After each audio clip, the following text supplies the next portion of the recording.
Great morning mga kalakwatsero, grabe oh. Konting ulan pa lang, baha na dito sa Cubao. Dito sa tapat ng Shell tsaka Petron.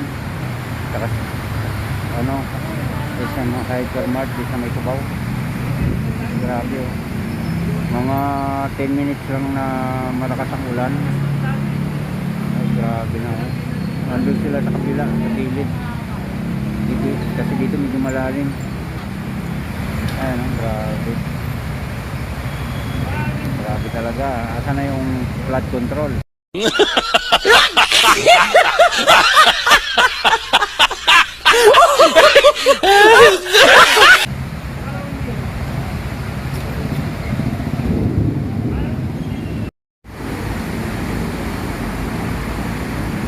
Lalim.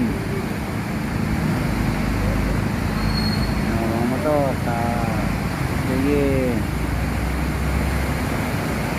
Pag kumiri ka dyan, iyak ka.